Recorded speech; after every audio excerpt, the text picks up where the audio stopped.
Hello, my name is Paula Anderson, and I'm with the Cruise Center for Entrepreneurship. And today we're going to be talking to Kareem DeSalva, who is a senior here at the University of Memphis. How are you doing today, Kareem? I'm doing pretty good. Good, good. So let's talk about what you've been doing while you've been a student here at the University of Memphis in relationship to the Cruise Center. Okay, yeah. So I went to the University of Memphis in like 2014, and when I was a freshman, I got involved with the Crew Center because I was interested in starting a tech business. I had no technical. I knew how to program, but I didn't have any like business knowledge. So I thought it would be the best idea to partner up with somebody. Mm-hmm. So I came down here and I partnered up with a Crew Center fellow, which is a outstanding scholar and entrepreneur here at the University of Memphis, and we built an app called UN, which cut my teeth on entrepreneurship and allowed me to get involved with iOS programming and entrepreneurship. So tell us a little bit about the app that you built and how that impacts individuals that are trying to use apps for their businesses.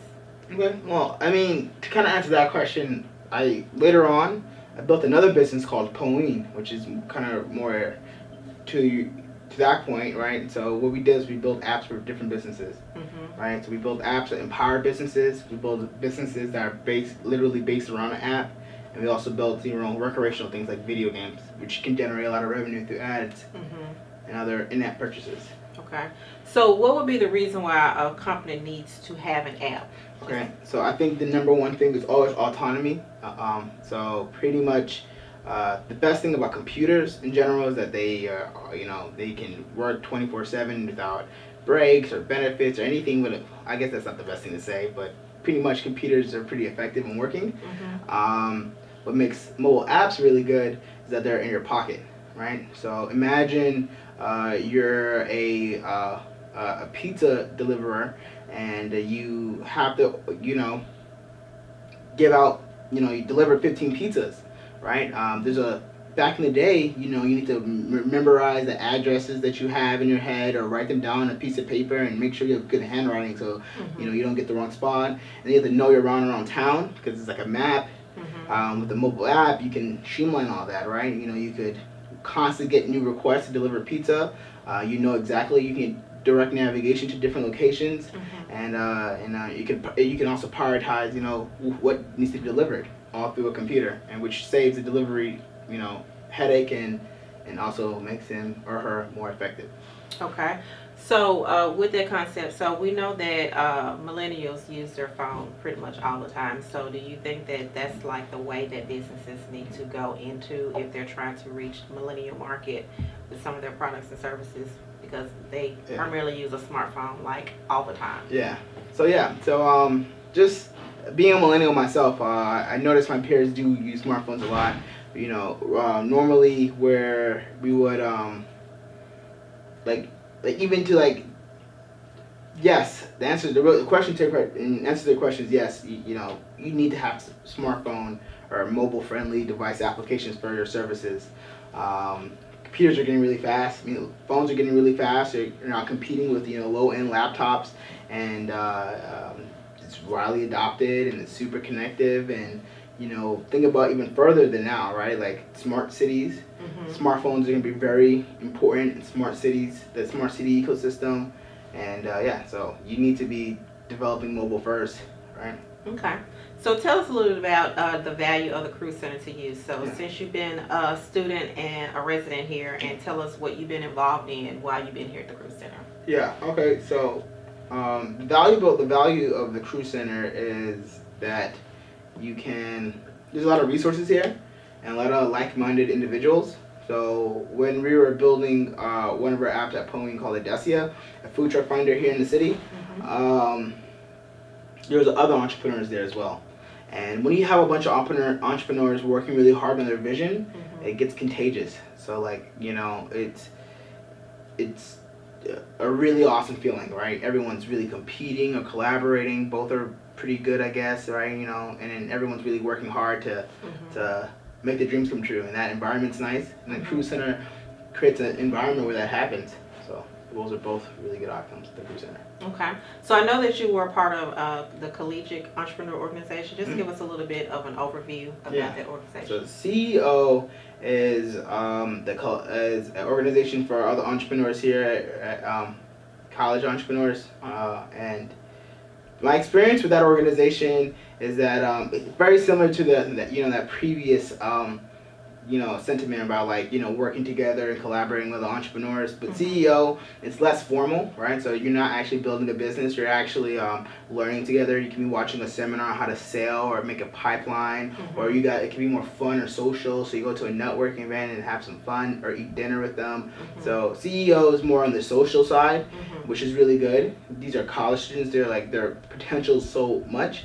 So you get good with them now, it can really give you some really good returns later on. And but yeah, so I really think the Career Center and CEO really go hand in hand. CEO is Career Center is more focused on building those businesses and creating a great environment, while CEO does the more softer things like social and learning. Okay, all right. So tell us a little bit about Kareem. So what are some things that you like to do for enjoyment? Okay. In terms of what I like to do for enjoyment, so I like video games. So I'm a really big fan of video games. One of my favorite games one of the games I'm playing right now is called Final Fantasy, a very popular strategy art role playing game. So what I like about that game is, I'm tied into entrepreneurship. That the game is based off of 3 characters, right? And what you do is you fight different enemies with your 3 characters, and you have to strategically form them in different formations so it can always win, right? You don't actually get to you don't actually command the character to actually hit people or defeat the monster. You just tell them what they should do. You don't tell them what to do. You tell them what they should do, and they just kind of follow your guidelines, right? And how that really helps me, in my free time, right? It's no replacement to actually doing entrepreneurship, but it just kind of trains that all thinking on your feet, brain muscle, because in entrepreneurship anything can happen anytime. And in the game it's really quick, really fast. You get a defense mode, attack mode, save this person, save that person, right? So that's what I like to do. I like to play Final Fantasy. I'm a big fan of animation, and I am also activist in gun reform. Okay. Well, I know that you're not originally from Memphis. No. You moved here from Nashville. So tell us your experience versus living in Nashville and moving to the Memphis area. Oh, okay. So Nashville, I'm from Antioch, Tennessee, which is a suburb in Nashville. So I kind of feel like, Antioch to Memphis, I feel like Memphis is bigger Antioch, to be honest. But Nashville's really fun. It's really exciting, and it's definitely a change of pace. I think from the high school I went to, people were kind of already set on a routine, a predestined area to work in or do something like that in. And coming to Memphis, there's so much opportunity. Kind of like what Mayor Strickland said, Memphis has momentum. I came here, when I was 17 years old. I've been here for 5 years now. To see how much things are changing, to be part of that change, right? That's really big, and I see the opportunity. I'm playing for the long term. Yes, Atlanta has nicer sky rises, but Memphis can be something new and exciting, and I want to be part of that. Okay. So what's on the horizon for Kareem once you graduate University of Memphis? Yeah. So I'm actually me and some fellow colleagues are working on a communication platform for the future. Okay. So I feel like have you ever used a virtual reality headset? No, I have not. Do you know what virtual reality is? I know what virtual reality is, but you're not as so, a headset. So right now, the current way we interface with computers are through computer monitors, right? Which are big LED screens and are 2-dimensional, right? And what's happening now is that with the current technologies that we have, virtual reality and augmented reality and now mixed reality are coming into fruition, right? It's more easier to build applications on those. Okay. And now I can kind of tell you how much of a paradigm shift it is. Facebook is a 2D application. It Okay. exists in a two-dimensional plane, right? You scroll up and down, go left and right, but you can't go there's no depth to it. Okay. In virtual reality and augmented reality, these are 3D realms, Okay. which means they are, the whole it's different from like Super Mario Brothers and I don't know, I'm making another video game like Halo. I know that's a video game reference, but it's like a whole new world of computing. Okay. And we're right now working on a communication platform Okay. for the UX. XR. That's what the term's called. XR. That stands for virtual reality, Mhm. augmented reality, mixed reality, but X, right? So it's shorthand. But yep, XR space. Okay. So how does it relate to coding in terms of what you just Yeah, I mean, spoke of? I think as a coder, right? An entrepreneur, it's so easy to be caught up that entrepreneurship is technology. Entrepreneurship is not technology, Mhm. right? So at one point it has everything to do with coding, but Okay. at another point it has nothing to do with coding, right? Our goal is not to build. Our goal is not to use machine learning, artificial intelligence, and augmented reality to build a new app.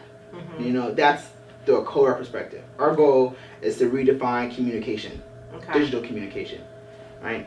And I guess I already explained to you how coding is involved with it, but I'd rather take it as more of a what are we really trying to do? Okay. So who are you really trying to target with this new form of virtual reality? Who do you think would be your consumers? Yeah. So actually, we're really thinking that governments and municipalities would really benefit from this.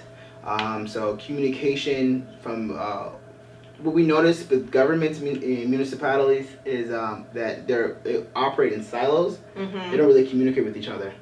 Right. Mhm. Obviously, the internet allows them to communicate with each other, but what we can do is create a more engaging experience with that by using augmented reality. So Okay. our goal is to be able to send, let's say, a state of emergency appears in a certain city, Mhm. and you want to tell this to other cities, right? Okay. Instead of running an email that's 2 paragraphs long and sending this out, and you have to, it goes to the same email systems or your other emails. So if something is bad happening to your city, you're getting flooded with a bunch of stuff already. Right. What we want to do is send you a concise symbol, image, right? Hologram, so you may call it, right? Okay. That could easily communicate what's happening, right? So, So the symbol. So okay. So just think about the generations that currently work within the governmental sector. So who you feel would be the most the generation that's going to catch on to this technology? Right. So there's a whole how do you have technology be adopted by which generation and whatnot. I mean, I think the reason way technology usually gets adopted is just an overwhelming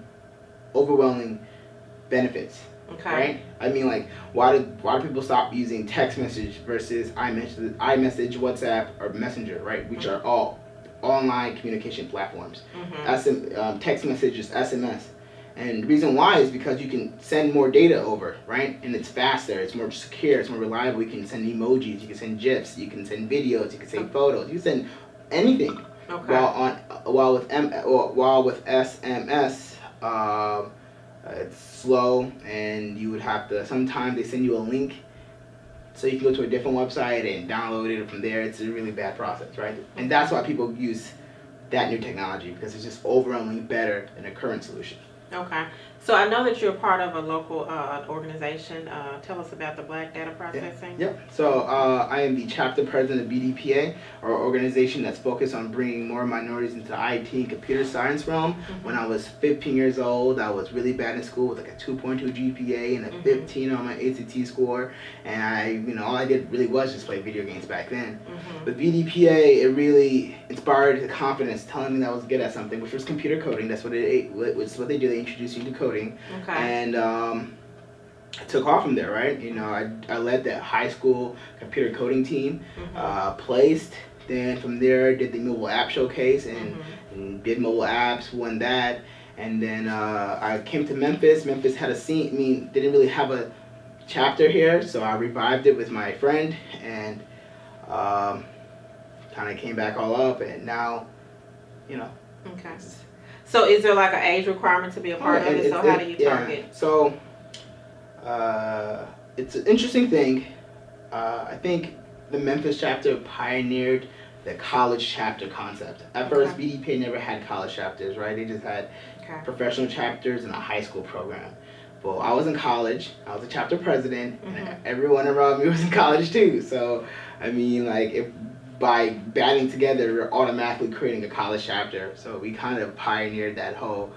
What I built in BDPA, I would like to make recreate the BDPA Memphis chapter again, but instead of doing that, I accidentally created one of the first models of the BDPA college chapters, which is really cool and exciting and innovative. So that's that. But when I graduate college, I'm definitely going to move on to building a professional chapter and a high school team. Okay. So when is graduation? Graduation is the end of this year. So Okay. End of 2019. Okay. Yeah, that's pretty exciting. All right. So is there anything else you would like to share with us about you or what you have going on before we conclude our interview? No, I guess, okay, so, yeah, that's it. That's it? Amazing. All right.